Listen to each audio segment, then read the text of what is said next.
as he gives us a vision of his life through the lens of a Black gay elder. Tonight's also a celebration of Jeffrey's 28 years of sobriety. So we're going to have some time to celebrate. Yeah, give it up.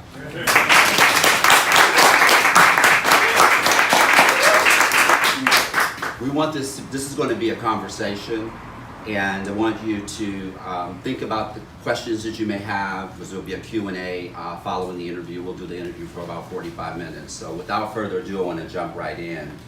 So Jeffrey, why don't we start somewhere around the beginning? So what's the youngest age you remember? The beginning, huh? In the beginning. The youngest age that I can remember? Yeah. Wow, I can remember like being 8, 9 years old.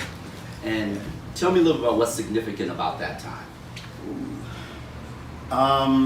My father died when I was 9 years old.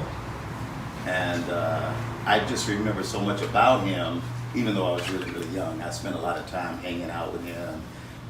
He had a couple of business in the community, in the hood, and a really well-known, respected guy. Just a good guy. He was 20 years older than my mother, and my mother worked for him, and that's how they met each other. Let's see. My mother married the boss. Black men's lives are often forged through trauma and tragedy. By the age of 10, you'd experienced not only the loss of your father, as you just mentioned, but also the Black community lost father in the assassination of Martin Luther King Jr. When you think back on those times, how did either or both of those losses impact your experience?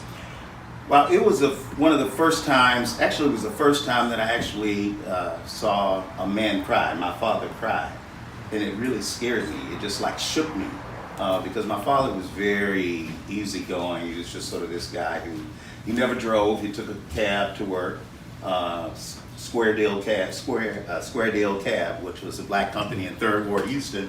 And we had a Black dentist, a Black doctor who came to the house. And it was just sort of how the community was at that time. Black folks went to Black places, supported Black people, and that sort of thing. And it was the first time that I saw him cry. And we were just shook by that, My father, he had one of the businesses that he had was a little small printing company, and I just remember him printing pictures of Dr. King, and we actually went around the community and sold those as kids, But that was really transformative. I knew that something had happened that was really, really serious to see my father cry. When you think back on that time now, do you see any connection from those losses at that time and maybe how you contribute to the community today? Well, that's a really good question, and I'm trying to think of how to answer that without getting too analytical about things. But Analytical's okay. It's okay.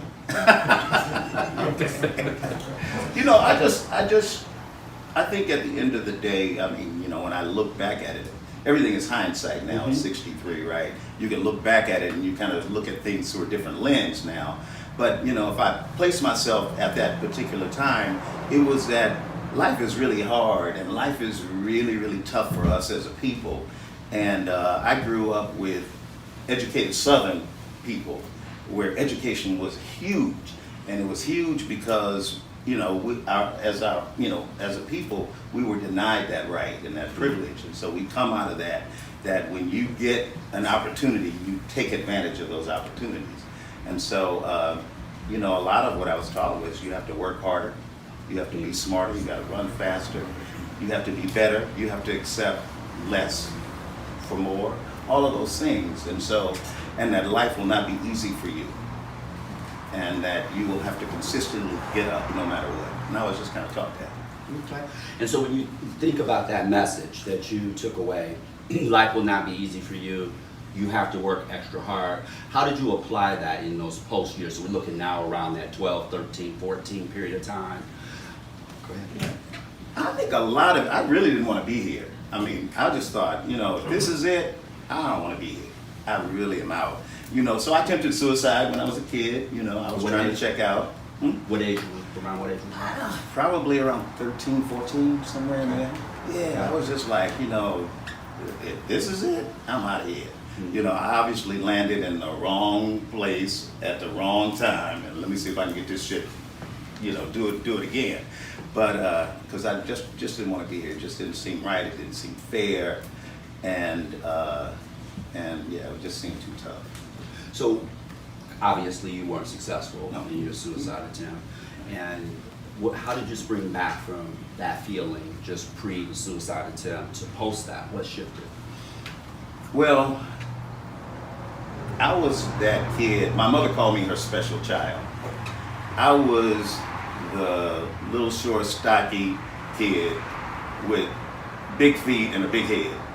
And I knew things that a kid my age shouldn't know. And so I was always kind of like in little gifted programs. I felt like an experiment in many ways, you know, because of how I grew up. And so I always felt at odds with other kids because the adults would actually do things. Why can't you be like him? You know, and you know, and then my brother, who's actually has prostate cancer and is in hospice care right now. He was the one who was like always into shit. He would cuss everybody out, and everybody loved him, you know. But you know, people would go, "Oh yeah, him," you know, because people would be like, "How come you can't be like him? He gets good grades. He does this and all that sort of thing." And so I think I really struggled really hard with like trying to be the good boy, people pleasing. A lot of what I learned how to do at a really early age was to be a people pleaser and to downplay certain things that I thought would make people not like me. I see. Yeah. So when you couple this idea of, you know, I'm landed in the wrong place, I feel I'm using my language here, but I feel somewhat like an alien in this environment I'm in. And then you have this dilemma of who you really are, right? Wanting to come forward, and then the cost of that in terms of what that means and being compared to others and being held up in a way that has you kind of go within. At what point did you decide that it was okay to emerge? I think I was an adult when that happened. Okay, so let's not jump to that Okay. yet. So that's good. I just wanted to get sort of a time frame in my mind. Yeah, I was always uncomfortable in my own skin. I always felt ill at ease, out of place, awkward, and so I really consider myself, even to this day, an introvert because of that. Yeah. You also mentioned, you know, that your mom saw you as her special kid, Right. And I understand you also suffered a tragedy as it relates to your mother. Would you want to touch on that a little bit? Yeah, you know, again, a people pleaser. I did a lot of things to make her happy, so she was really my gauge for what was right in the world. And so she suggested something, that's what I tried to do, right, to make her happy. And so, you know, I was a kid who won the, you know, I Am Somebody contest kind of thing, you know, and when I was in junior high school, I was student body president, all that shit, you know, and I say shit because it was really kind of painful to be that guy at one point, because what it does for people who aren't you is it makes them not like you. So I always felt like being me made people not like me. And your question, I'm getting lost in it because I think it's a good question. So if you repeat that for me. Sure. So you had a situation where Right, with my mom. Yeah. So my mother died in my arms when I was 15. And I was away in boarding school, and I'd gotten a scholarship through a private program called A Better Chance, and ABC. And it was an opportunity, if you will, for inner city youth, you know, who fit my profile, and to go away to boarding school. It was actually it was sort of endorsed by Dr. King, actually, and I was one of the first people to be a part of that program. So I went away to college prep boarding school. Before that, Crips had beat me up, left me for dead, and then boom, you know, I'm off in San Ynez Valley, culture shock, dealing with wealthy white people and blah, blah, blah, coming from where I come from, all that stuff. And so we come back home, we go to Houston actually to visit my grandmother, and the night that we got there, my mother died, and I was trying to lift her up and wake her up out of sleep, and she died in my arms. And that was a really traumatic experience, and that's when I realized people die. And it was really kind of weird because I had the kind of mother who talked to her kids and the neighborhood kids about everything. She talked about sex, she talked about whatever. Our house was a house where all the kids in the neighborhood would come, you know, and Miss King, they called her Sexy Mama. Miss King would sit down and they knew it was like, okay, what's Miss King you ready to talk about now? You know, she was, you know, she was like 6'3", and she played basketball. And so all the kids in my neighborhood loved my mother, you know, she played basketball better than I did. And so, but, you know, so I lost my mother at the age of 15, and I was just really clear that this is a fucking cold, cruel world. I really, a lot of my drinking sort of took off then. You know, I became even more introverted into myself. I spent a great deal of time alone. And I listened to Donny Hathaway a lot, for all we know. Over and over and over again. Yeah. You mentioned your drinking started around that time. Mm-hmm. You know, I was curious about, was there a point where the drinking shifted from something to do to an addiction in your mind? Yeah, you know, I don't know. I mean, you know, there's so many, you know, science. I mean, the science around addiction, you know, you hear so many different things. And so I believe that I was one of those people who had a predisposition to it, right? And so, and drinking for me wasn't about the taste of the alcohol. It wasn't about savoring the cognac. You know, it was about turning the shit up for the effect. And so a lot of the effect was to not feel. A lot of it was around not having to be present with a reality that I didn't really feel in one with. You know, again, hindsight, you know, at that moment, it was just sort of like, oh, I feel good now. I feel okay right now. I feel like I can step into an environment and I can be whatever I need to be to talk to whoever I need to talk to. You know, I experienced a fondling, which, you know, for a long time I just called it fondling. It was molestation by a pedophile, you know. But I had that same experience with a woman at the age of 14. You know, so we sang in the same choir. We would leave choir rehearsal, she would get a bottle of gin, and we would go to the motel. And she was my brother's best friend's mother. Yeah, and so we did that, and so, but in my head, because she was a woman, it made it okay. But again, she was a pedophile who was engaging in inappropriate, you know, sexual activity with a kid. And so I never really even had sober sex, right? I never can really recall having or making a choice to have sex, one. And then the second is to have sober sex. So until I got sober, which was down the road. So you had a lot of intersections, it sounds like, between you being a people pleaser, other people sort of defining your path, whether that be in the expectations of who you're supposed to be, whether it's the adult molestation or manipulation and adding alcohol to that mix. So you were sort of this perfect, you talk about the predisposition for drinking, but it also sounds like this sort of perfect predisposition for predatory behavior in general, right? Yeah. Because of the desire to please. Right. So you find yourself, you're drinking. When did it shift from just being something that you do, whether it was associated with the examples that you just gave, to something that was out of control? Well, I do believe that we can sort of build up this tolerance. I had a really high tolerance for alcohol, you know, and so for those of you who remember me in the bar, y'all might remember some moments, but I didn't. And I still don't. So don't hold it against me. But yeah, I just remember being a blackout drinker. I mean, I really went for effect. And then it got to the point where it flipped on me. Okay. It didn't serve me anymore. It was my confidence. It was my security. It made me feel safe. It made me feel relatable. It made me feel normal. Because, mind you, I'd never really ever felt normal in my own skin. I was just like, okay, I'm in a constant state of uncomfortability in my own body, you know. And the idea of who in the hell are you? I don't know. I mean, who do I need to be right now? You know, and so, I think I spent a lot of days. I can remember being carried out of the catch one.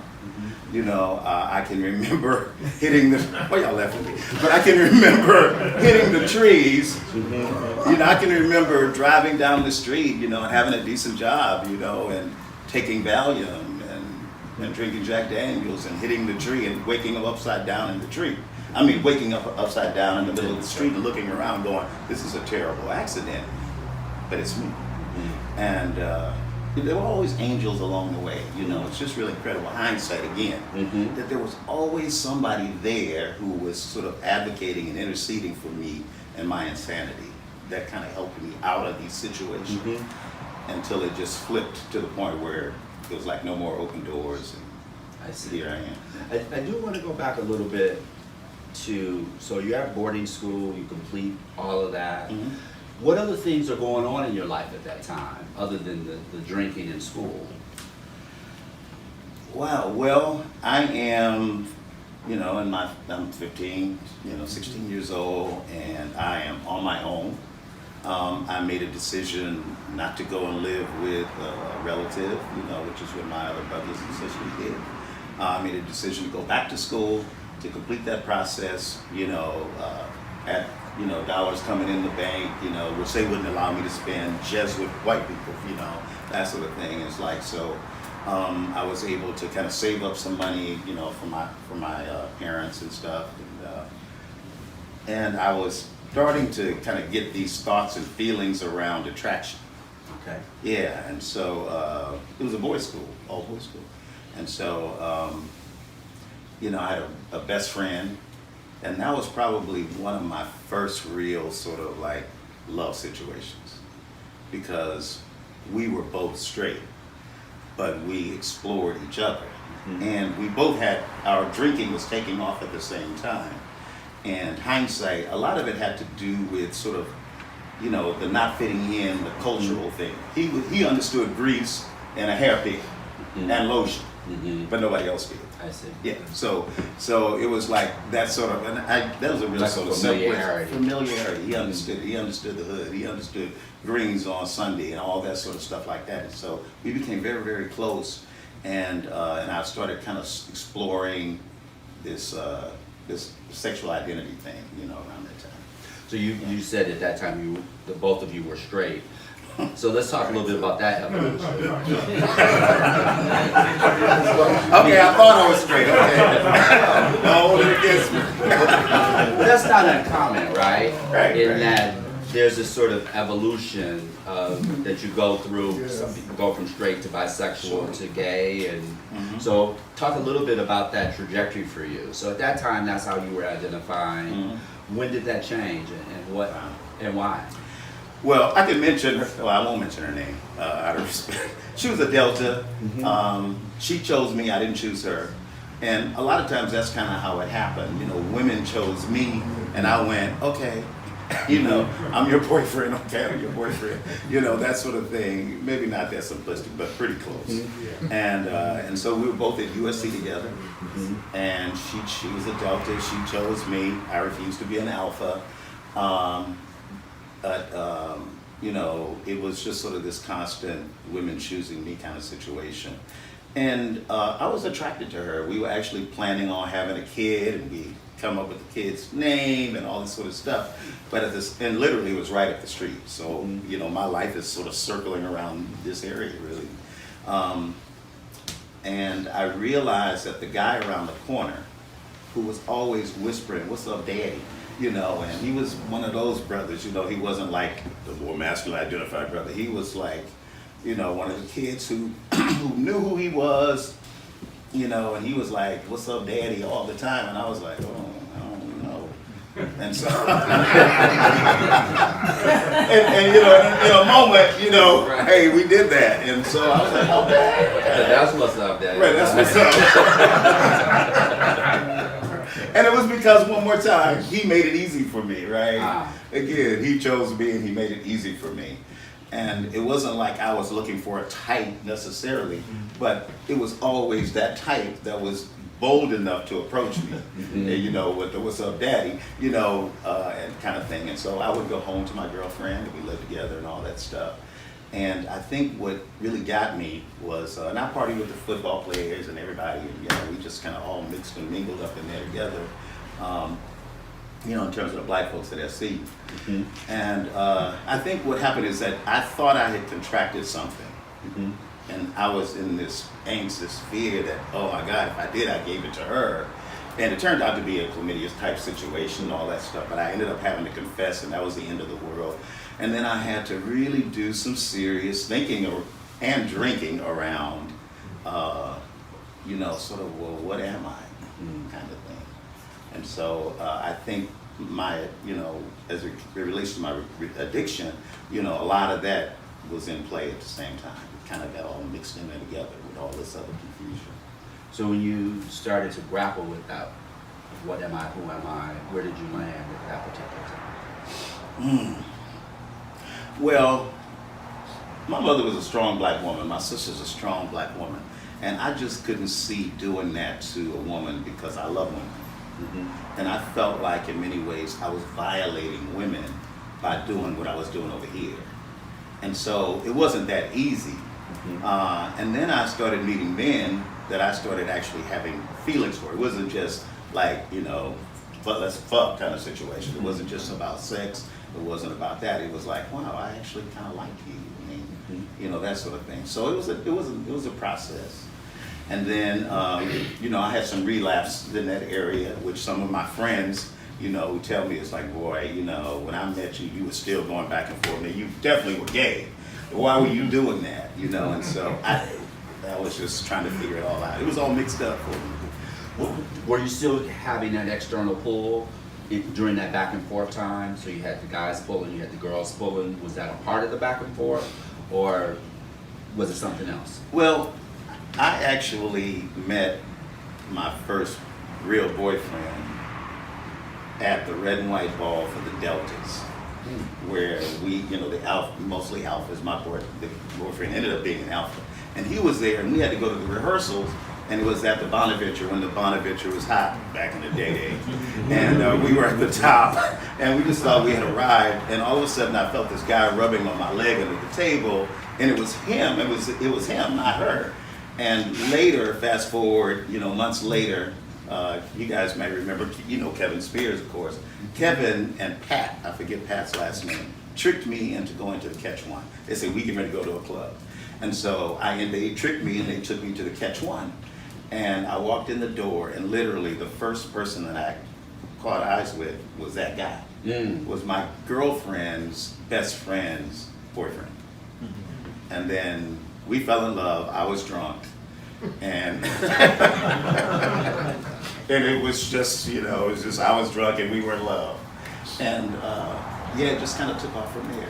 So you mentioned Kevin Spears, and it just triggered that period. Because, open talking to you about, say, the trauma of the late 60s socially. Then fast forward to the 80s, there was a pandemic raging, so we were coming of age at that time.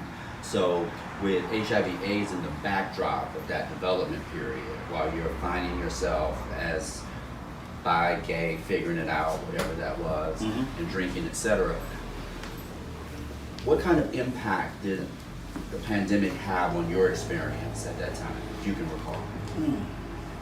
And that's a good, if you can recall. Because again, a great death, that's really, pretty much how it was. I really felt like a great deal of that time I was really in a blackout. It was just like in a fog. I could manage to get a good job.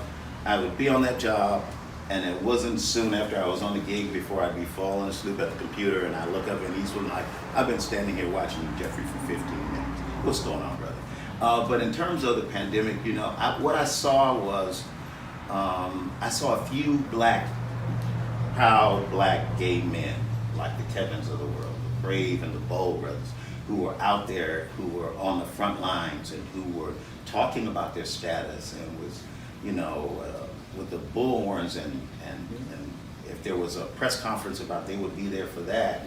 They would travel around the country and do these conferences and all that sort of stuff, and I would see the protests that were happening with the white gay boys, because the white gay boys were fierce. They were turning shit over. They were knocking windows out and doing all kinds of shit. They were like, we are not fucking gonna die, and you're gonna give up some of these resources so that we can live, right? And so I was looking at that, and I was just in awe of their ability to be that out And that opened, even though we were dying, people were dying, my friends were dying, people were getting sick. I became a caretaker by default in many cases, you know. I had a lot of angels who had really always come to my rescue, and they were getting sick, 250 pound, I work out in the gym, brothers who were getting sick. And I was driving people to the grocery stores, doing things behind the scene, I would, I've always done the AIDS walk, until I got involved in the political piece and I really kind of saw some things, won't get into that part. But I would always get a team together and we raise $5,000 and just give it to, the people. And, I would raise money behind the scenes, but I would never, ever stand on the front line. I'm gonna do my part, but I ain't getting out there like y'all, that sort of thing. Because I was still struggling with, I'm singing in the choir at West Angeles, but I would always leave West Angeles and I would go over to Unity Fellowship because I knew that's where my real tribe was. But still struggling, still trying to figure it out, still trying to get this God thing straight, because holding on to the grandmother's God was like, it was really hard to let go of that. And so, because I was afraid that if I let go of that, then what am I gonna catch? What am I gonna hold on to? What do I have to catch me if I let that go? So, is there a moment where it all shifted for you? Like in a fundamental way. I know there was this journey and a trajectory that was paced and back and forth and so on and so forth. But was there a moment when there was a different level of clarity around the citizenship? Any of it? Who you were, what you were doing? Yeah. Well, there's a saying, sort of in the program, you can't see until you can see, and you can't hear until you can hear. And I don't really think that I ever had the power to determine at any given time when I would be able to see with a certain level of clarity and when I would actually be able to hear and then say that what I'm hearing is the right thing. Because again, these voices in my head told me a lot of shit because, just strong black roots. You are black first. You sit at the black table. You help your people. All of those things were ingrained within me from a very early age. We always had somebody in our back room at the house. My mother fed Sadie's kids when Mr. Johnson used to beat her up and take the money. But we fed 2 families, and that sort of thing. So I grew up with that. But I think in terms of sort of reconciling all of this stuff with me and lights coming on is just. It's like even with the addiction, but just like with being gay, it's sort of like too afraid to live or too scared to die. I don't know what that saying is. You're just somewhere in the middle. It's like, I'm too scared to die because I'm not going to jump over that bridge, but I've contemplated that. And I'm just too fucking afraid to live out loud, And so I think what turned for me was a really good friend of mine by the name of Richard Lundy, who was just this really wonderful guy. He's a big giant. And Richard treated me like his big brother, little brother. Because I lived in the shadows of a lot of really strong, successful black men. He was always kind of in the shadow, a little tag along, a little wannabe cute black boy. I got to go to the parties, right? They let me come to the parties up in Baldwin Hills, and I could go to the parties at View Park, always drunk, but I could always go. And when there were the Leontine Price listening, because of my whole music background, I could hang with the OGs because I understood a lot of different things, and so they let me hang out with them and stuff. But what shifted for me was when Richard looked at me and he said, "Are you ashamed to be my friend?" And master's degree, 4 beautiful children, accomplished, successful guy. And when he said that to me, and he was like 100 and something pounds, 200 and something, just skeletal, sitting there, and I'm driving him to the store drunk, and I had to help him out of the car, and he asked me if I was ashamed to be his friend. And I just realized, what the hell am I doing? What am I afraid of? I might die too. And at what point do I begin to live? And I think I began to kind of tiptoe out of it. I was kind of still back and forth, and then I realized that, again, this whole tribe thing, that I was a part of a tribe, and there were some incredible men who were part of that tribe. and they were able to do it.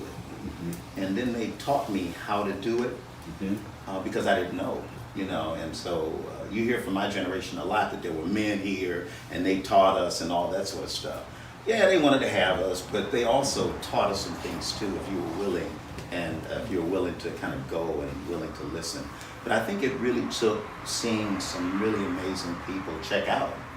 And I always had this question, I still to this day when somebody dies, is, did they get it?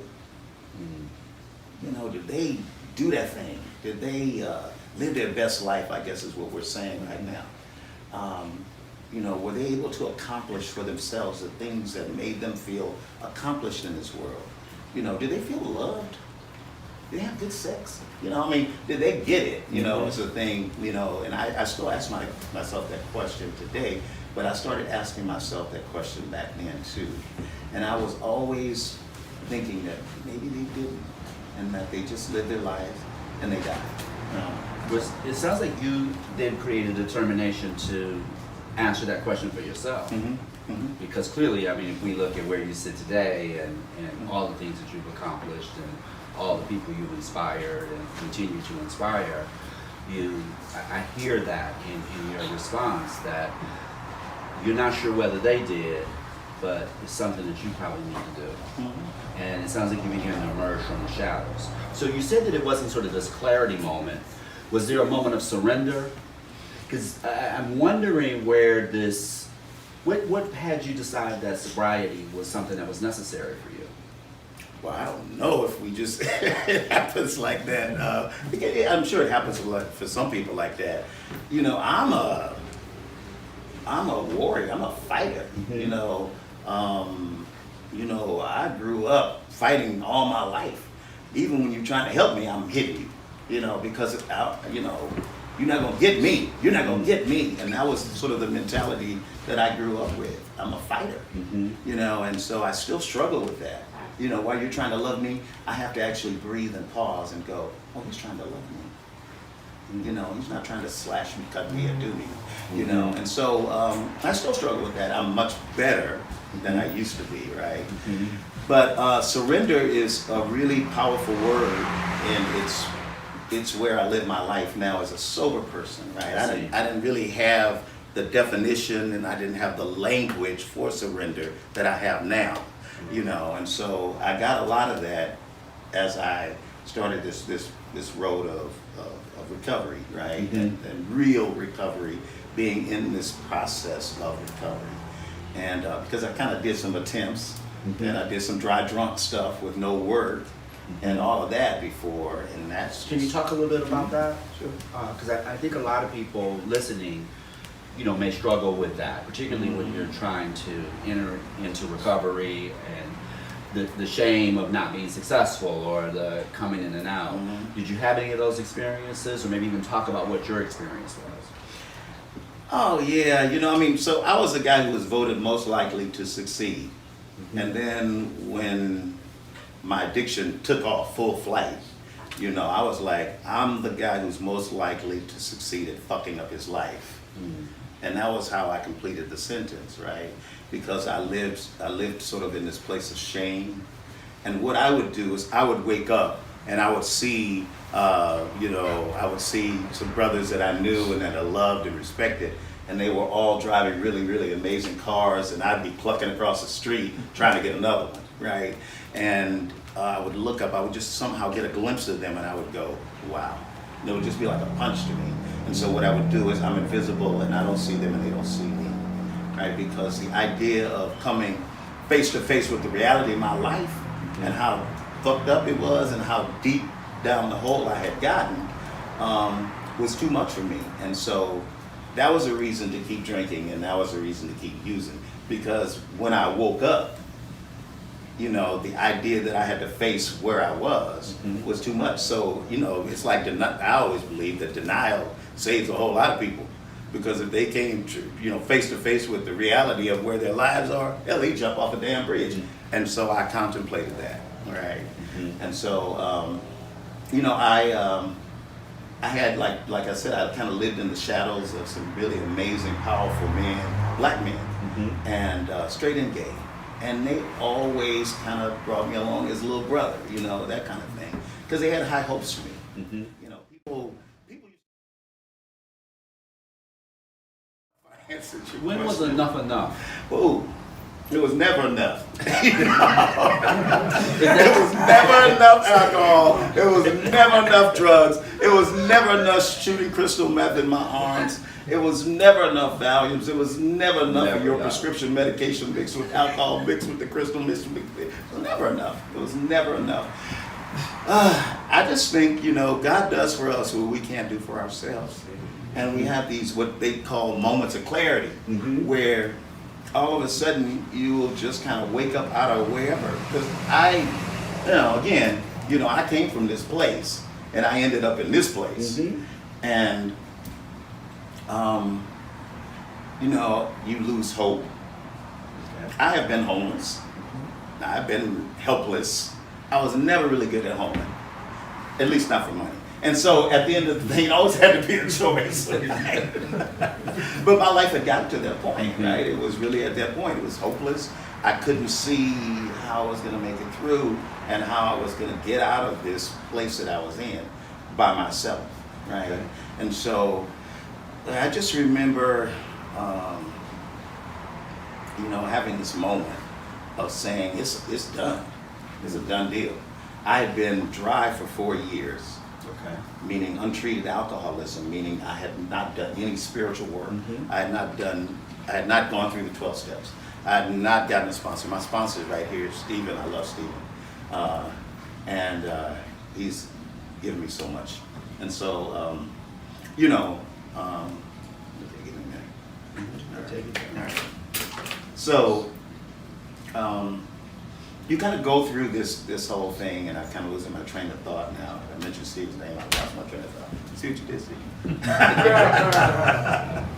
Okay, bring me to the question. Well, I would imagine that Stephen probably, based on what you just said, was an important person in your process. Absolutely. On the journey to where you are today and continue to be. Oh, yeah. So that's what I want to dig in on just a little bit, because I think that bridge and how you got across it, I think it can be very powerful for others. Sure. Because everybody's journey is their own, of course, but Yeah. we always see, oftentimes we see the bottom and we see the top. Sure. And then we wonder, how did they get from here to there?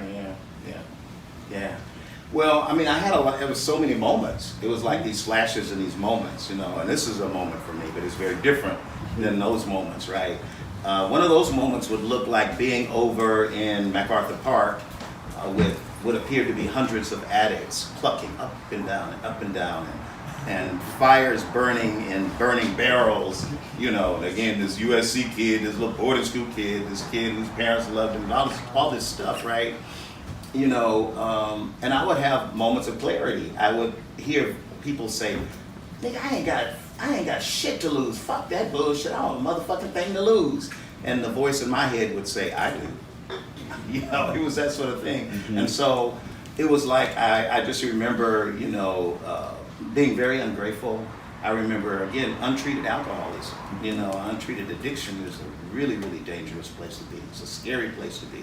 It's like two pieces of metal rubbing up against each other at all times, and you just wait for that shit to ignite. At some point, it does. And that's what happened with me. You know, when I was 4 years dry, I used to say 4 years clean and sober, but I wasn't really, you know, because I wasn't in this process. And the process that I'm talking about is really a spiritual process that, if you ask me what I think, it's a process that is designed to get you back to God, you know. And so a process to, you know, to address what we suffer from, which is what I believe is a you know, a malady, a maladjustment to, and it impacts us in 3 different ways: mentally, physically, and spiritually.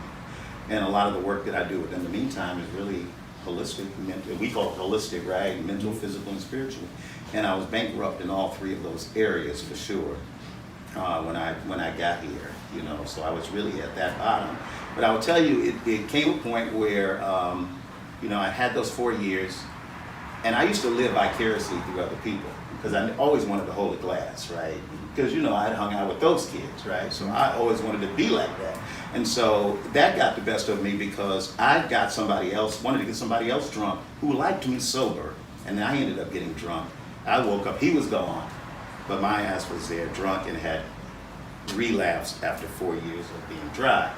And it was on and cracking. It took me 10 years to get back. So I'm a fierce addict and a fierce alcoholic, which means that if I take a drink, the party's over. So y'all don't want to serve me any alcohol, by the way. And I say that because it's something that you have to know for yourself, right? And even when I was in treatment centers, so I went through treatment twice, and both times a year, because that's what it took for me. Because I'm a fierce addict and I'm a fierce alcoholic, right? Who could never ever say those words. Because, you know, there's something, I'm better than you, and I'm not one of you people, and oh, you must not know who I am, you must not know where I come from. All of the shit you put up, you know, those roadblocks. And the people that were there for me, who really helped me, were the people like Cosmo.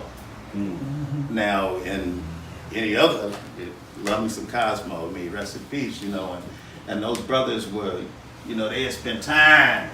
You know, I'd never been to prison before, you know, and they'd be looking at me like, nigga, shut the fuck up. What the fuck are you talking about?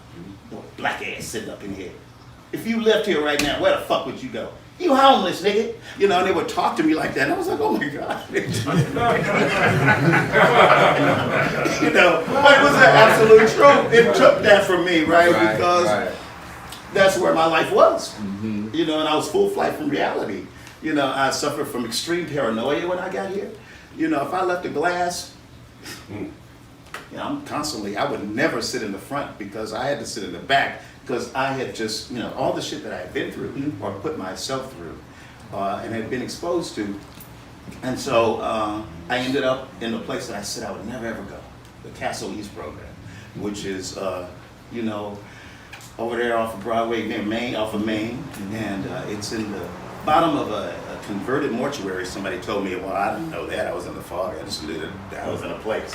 And it was a place where you couldn't turn on the lights and switches, and you couldn't go anywhere without the escort of somebody who had been in that program for a while. And it was like, man, you know, and I slept in a room with brothers who were talking about how much time they had done. And, you know, so-and-so, you know, so-and-so strangled a motherfucker. This one shot this, blah, blah, blah. And those brothers looked at me, and again, God doing for me what I can do for myself. The most unlikely people in the world that I would never have sought out for help were the brothers who were looking at me, and they were just like, no, we need to help this brother. He needs some help. He needs help. You know, he needs extra help, right? Because they could see that I was kind of maladjusted on the street end, and they saw value in me. And they too, like those people, those other angels, wanted to kind of help me and save me and stuff. But they did it in a different way. They gave me that tough love kind of stuff. So how did you take all of that and pour it into this amazing organization that you founded, I think 23 years ago? And one of the things that I find very admirable, having been in Los Angeles for 35 plus years, I've seen a lot of organizations come and go. I've seen a lot of magazines come and go, those that have been targeted specifically to the black community. You've been a mainstay in this community for 23 years. How did you pour all of that into this? Well, I want to say publicly thank you because I remember, even though you're younger than me, you were always on the fast track and always very well dressed. And so, with all that being said, I always watched you, you know, and I can remember asking you when I was contemplating in the meantime, in the very beginning, you know, if you could help me with program development and evaluation or something like that, you know, and you were available for me. And so, I haven't done anything by myself. And so, you know, I would be a liar if I were to say that somehow, I mean, I believe that I'm endowed with special talents and special gifts. I know what those gifts are, and I have more than one. And I have the ability and the capability of doing a lot of things well. And I can say that today, not from a place of arrogance, but just knowing the truth and not denying not denying God by saying I'm not enough. I can't do, I know who I am today, and I'm very clear on what my gifts are. And so I've been blessed to be able to utilize my gifts for good, right? Which was part of my commitment, right? When I drank that last hot beer and I went into that last program for a full year, when I worked for Ticketmaster, I don't know if I made $7 or $8 or whatever. When I caught the bus, and I cried every day doing it as a sober person, there were people who just loved me through that whole process, and so I think what I got clear. I did a bunch of internships, when I started kind of getting my life back together, and and I worked with families trying to get their kids back, and and then I worked with the white boys in treatment, and and all the way around, and I just realized, what about us? What about me? And so, and I just thought about it. I had always felt like, what is there for us, as Black gay men in particular? And that's when I really started working. I had been doing research forever, standing in the corners at the study and standing back over on the side at the Catch One, and I'd be doing, analysis and assessments of everybody who came in. That's why that diva just got off the bus with a fake fur coat. She comes in and everybody bows down to the diva. And I was assessing people all the time. And I realized, hey, I really love people, and I'm really interested in why and how I can help. And so, there were other people who were doing similar things, and I looked at what they were doing, and I kind of followed them, and I volunteered in places, and then I just I sat down, just like we're talking now, and I talked to somebody about what I wanted to do, and they said, do it. I'll help you do it. I'll support you while you're doing it. Support just meaning moral support. I'll back you while you're doing it. And so, in terms of where I come from and what I've been through, I felt like I have the education, I got the book stuff, I got the academic, I got the theory stuff down, but I also have real life experience, and I felt like if I took those two things together, that I might be able to do something. I might actually be of some good on this planet, and so for me, sort of in the program, we get being of service, so maximum service and what that's about. And so I started using my voice. I was singing at Janine Macklin's church, and that was a deal that I made, an agreement I made with God. And then I started doing music at Agape, and that was an agreement that I made with God, and so on. And I reached a point around even music, for example, and that was to be of service, So I showed up consistently. I was there. And then I said, God, okay, we cool with that area? Okay, good. And so here we are in the meantime, and we kind of shopped around the community, and homophobia is real. It's still real. And, we asked some people in the community, in our community, hey, look, I got this Black men's group, it's gay, and we're looking for a place. And then all of a sudden, I lived in Silver Lake. Felt like I was always hiding out in Silver Lake because it was my first sober apartment. And it was an apartment that I was connected to by a sober member, which is everything just kind of falls into place, and that there's always sober people who are willing to help other sober people. And as a direct result, so I ended up in Silver Lake, which turned into a really nice, interesting neighborhood nonetheless. But I lived there for 20 years, right at the top of the hill at Sunset Junction. And the Tsunami Coffee House was right down the street. And Circus of Books was on the corner. And there was this little short, and I'm gonna call him a queen because he liked being called a queen anyway. So he was a little short queen who thought he was Diana Ross, white boy, by the name of Michael. And I told Michael, I said, hey, Mike was getting coffee. And I said, Michael, this is what I'm trying to do. And he basically just said, here are the keys. Just make sure people don't steal my shit, and you guys can meet downstairs. And that's how things started for in the meantime. And the interesting thing is, which almost scared me with the first meetings, is that people actually started to show up. And I was like, oh wow, Okay, what's happening here? And people were coming from all over, you know, Compton, Inglewood, just to this specific space. And so that to me said that there's a need for this. It's not just me thinking that there's a need for it. The evidence is here. So you give a lot to the community. You've given for years. What do you do for your own enjoyment? What does Jeffrey do to make Jeffrey smile? Okay. I can't tell you all that. I give you a little bit. I'll give you the PG version. You know, I am living my life. I am so living my life. I am living my life. And I'm living my life knowing who I am. And to a great extent, comfortable in my own skin. You know, Jeffrey's a really nice guy. He's a sensitive guy. He's a generous guy. He can be romantic. He can be a whole lot of things, you know, and he can be those things sober, right? Because of this program, the 12 steps that I talk about, you know, and the people in this program who've just poured into me in terms of love and support, right? And being available to help me to do more than just abstain from drugs and alcohol. Because the program, for me, it just goes much further than that. You know, it's a design for living. And again, you know, for me, I spent a lot of time in my little backyard, you know, and I got roses and bougainvillea and, you know, all kinds of beautiful lemon tree, and it's a cute little Lamar Park, you know, backyard. You know, I just enjoy the peace and the serenity of the birds and, you know, the butterflies in the backyard. And, you know, I was just sitting in the backyard, and I'm working from home, you know, a couple of days a week here and there.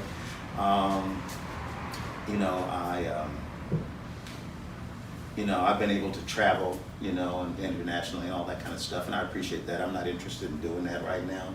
I'm really interested in just being 63 and planning to be here at 70-something years old, you know, and so I'm in the planning process right now, and, you know, and it's like, what do I want 64 to look like? You know, and so I get to do that kind of stuff, you know, with the basic foundation of first being sober, you know, and then from there I can build a whole bunch of stuff. And so I'm looking at somebody stepping in, you know, Mr. Wilson is hanging around here, you know, and, you know, Lord bless us all. But I want to ask you something in closing, because we want to save some Okay. time. All right. Okay. In closing, if you could sum up in just a few words, what do you want your legacy to be?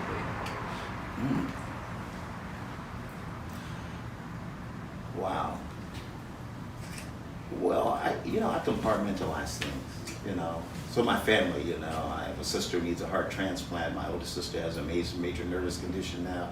And my oldest brother, you know, is in hospice care and on morphine for prostate cancer. And I have a younger brother who's just traumatized by all of it. And so I want that to be that when I called my big brother, he was there for me.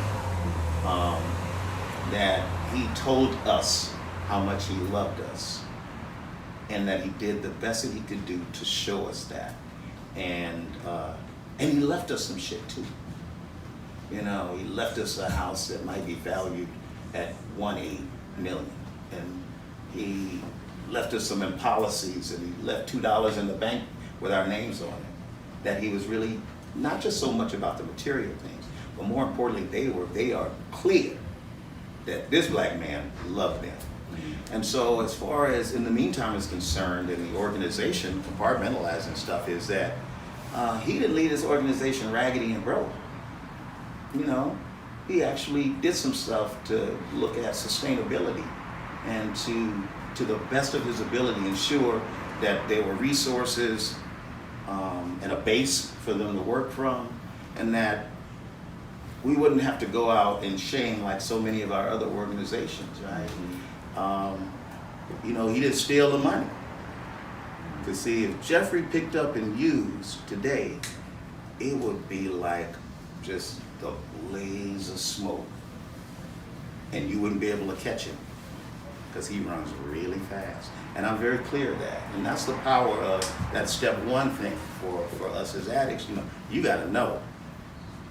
Because when you know, then you will do what you need to do to ensure, to the best of your ability, and primarily your connection with God is primary in all of that, is that, you know, so with all that being said, and he really cared. You know, he cared to tell us the truth. And with the young brothers that I work with, you know, I try to instill within them, you know, I mean, poor Greg and Javante, you know, they have a fellowship right now, and we had a hard talk yesterday. And that talk was from a place of love, which is, this is what you got to do with this. Nobody gives this type of money to anybody. There's a level of accountability. So I want to instill with that within, to the best of my ability, within the young people that I'm that close to. And I think just overall community, I don't know, this icon stuff and all of that. I mean, you know, I don't know what any of that really means. Okay, well, I really just want to be, and again, not ever feeling comfortable in my skin, people pleaser, that in some way I was sort of like one of the people among the people, working on behalf of the people, never ever thinking that in any way he was any better or any worse than the people. But he was one of the people who tried to do some good for the people. Yeah. I think that's a beautiful ending. Okay. Thank you so much.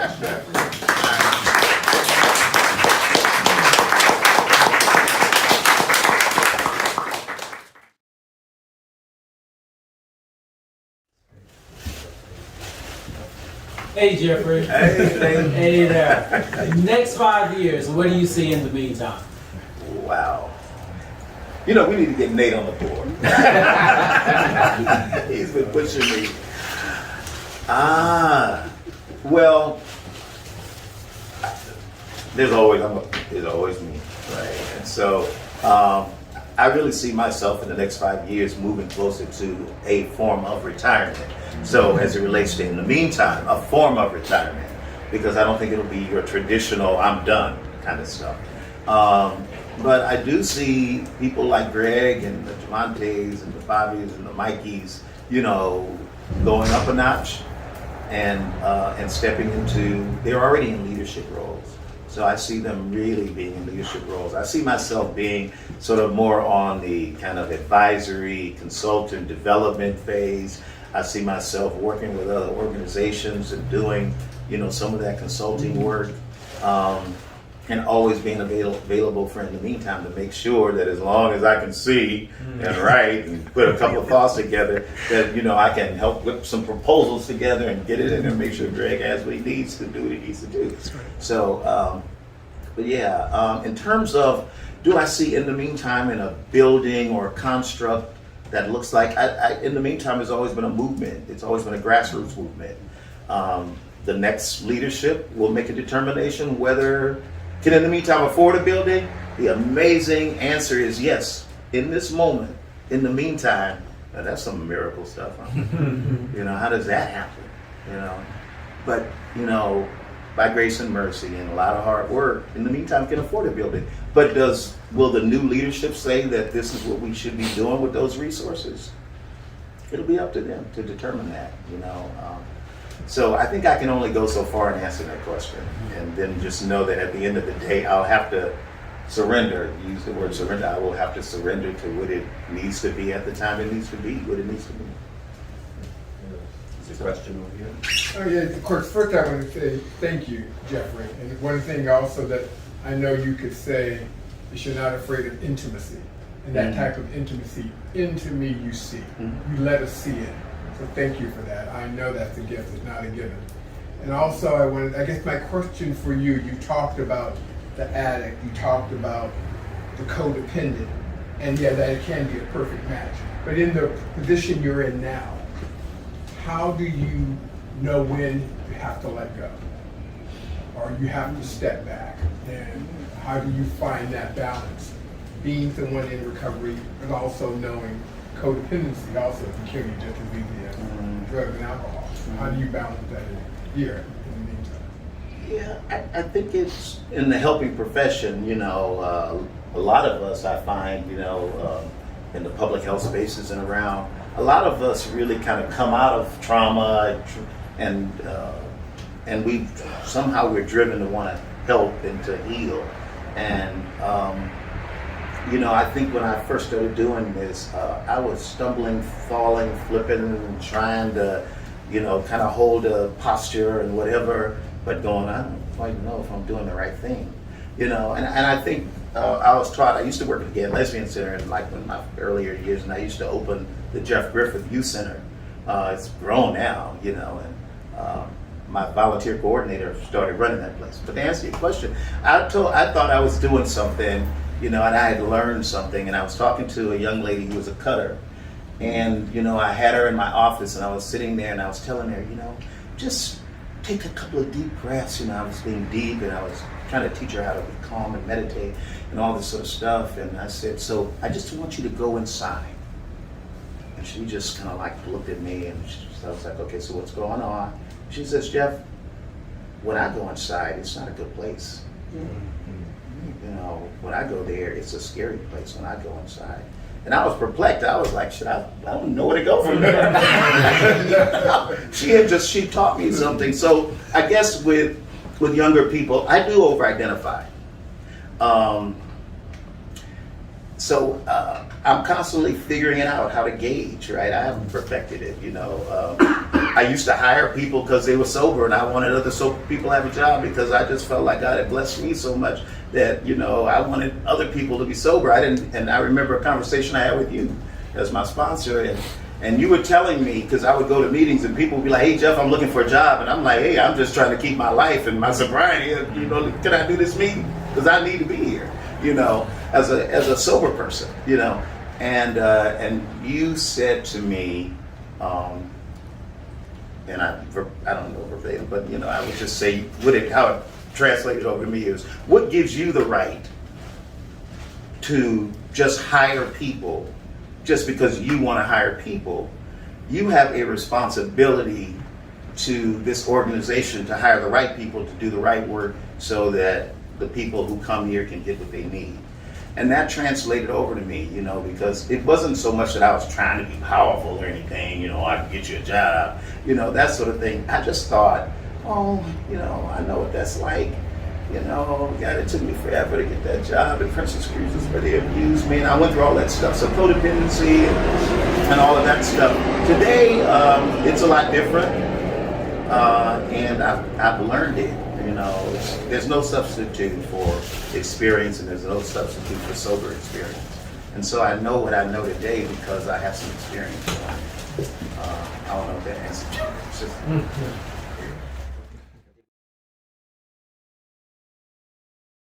Three. This is COVID. Happy birthday to you. Happy birthday to you. It's your birthday. Happy birthday, dear Jeffrey. Happy birthday to you. Keep coming back. Yes. All right. Now, can you share a special word? Takes skill to do that. So, what does 28 years mean to you, Jeffrey? Oh, man. It just means in this moment I am free and I am grateful, and I couldn't think of a better way of blowing out my first cake than right here. And so thank you guys. I love you. All right.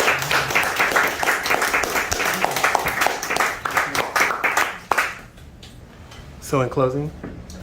So in closing, I want to thank Jeffrey for giving me the pleasure of sitting down with him. I've known Jeffrey a long time, and when we talked about doing this, first I was humbled and honored to do it. But I thought it was important because there is a lot of history, and so I thought that for us to sit down together with the history that has the backdrop would be a really wonderful experience. So it's been a wonderful experience for me, and I'm so privileged to be able to be here to help celebrate your birthday. And thank all of you for coming out.